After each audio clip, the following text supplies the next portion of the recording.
Okay, this is Mr. Elmhurst. We're going to look at the angles and opposite sides correlations with triangles. Now, we've already learned that all the angles add up to 160 degrees. We also learned that three sides will make a triangle if the two shorter sides are longer than the third longest side.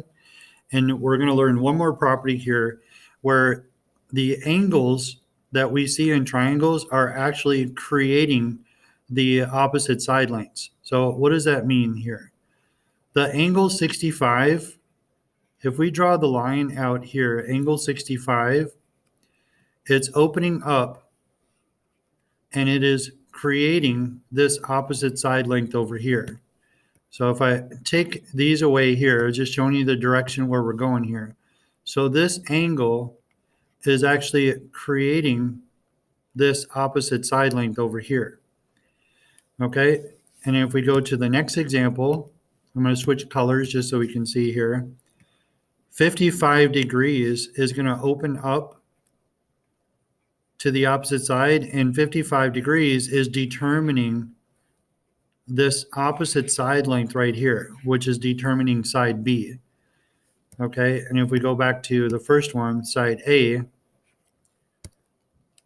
and let's do green for the last one here. And so if we had 60 degrees, 60 degrees is going to determine this opposite side length over here.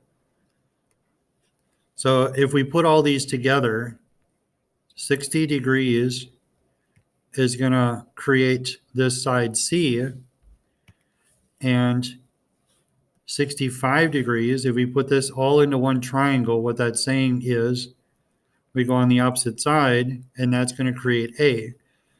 So out of these, the largest angle is 65, so this is going to be the longest side. And the smallest angle right here is 55 degrees, so we go on the other side. This is going to be the shortest side. And then the third length is going to be in the middle. So for this opposite side correlation, what we're going to focus on is the largest angle to make the longest side, and then the shortest side is coming from the shortest angle. So if we come down below and look at the notes here, so 65 degrees from this triangle, 65 degrees is going to be the longest side.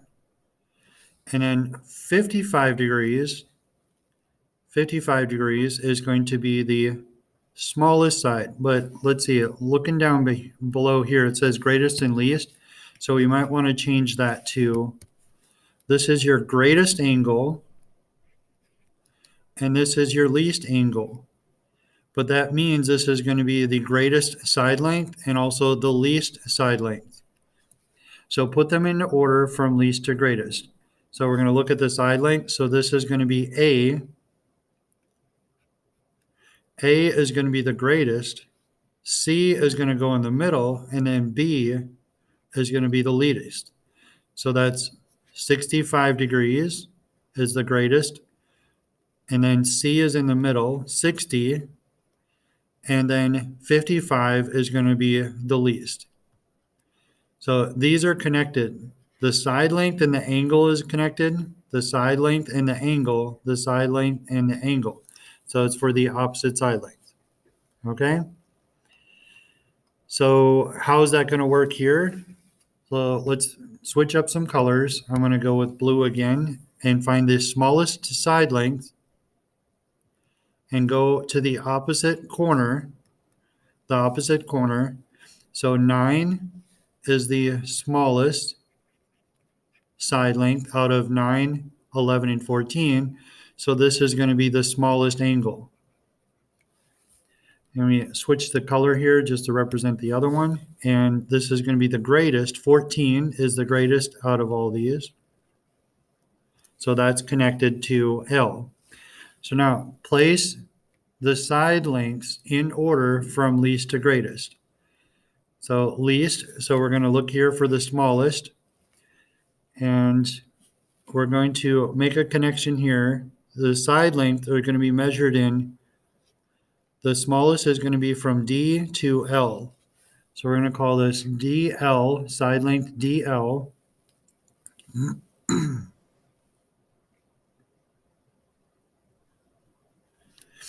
And then the largest one is going to be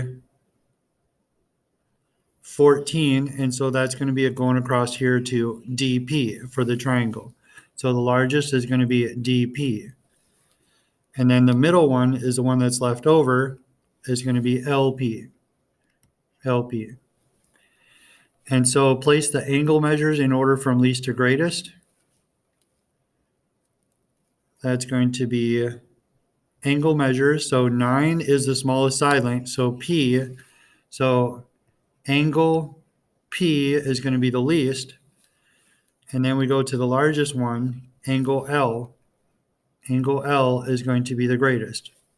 So that means the leftover angle, angle D, is going to be the least.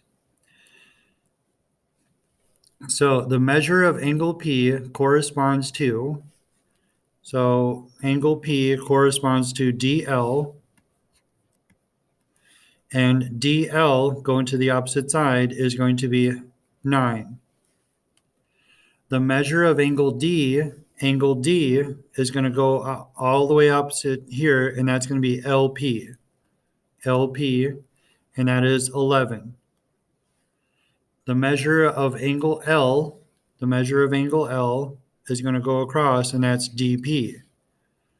DP, and that's going to be 14. Okay. Now, it's a little confusing with the directions here as far as going on opposite sides. So what I would encourage you to do is identify the smallest one and the largest one. So we have the smallest side, and go ahead and connect that. And then we have the largest side length, and go ahead and connect that. And that will help us as a strategy to put it into order from least to greatest. Okay, so for the last example down below, so use the below side lengths to label the triangle. So we have a small, so it looks like it's least to greatest. So we go on the triangle and we try to find the shortest side, and it looks like that's going to be EP. And so that's going to be 8.5.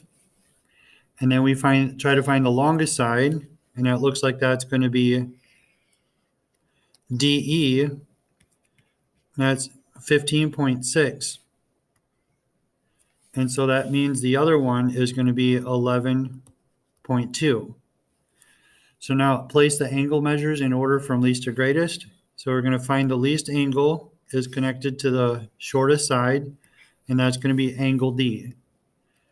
Angle D. And this is least. Now we're going to go to greatest. 87 is the greatest angle out of all these, so that's angle F. And then we have the one in the middle, angle E. So angle D corresponds, so D corresponds to the opposite side length of EF. EF. Angle E, find angle E, and we go to the opposite side length, and that's going to be DF. And then that leaves the last angle, which is F, and that's going to go to the opposite side length here of DE. DE. Okay, now go ahead and work quietly on the second page. Once you're done, go ahead and turn that in, and we will check that.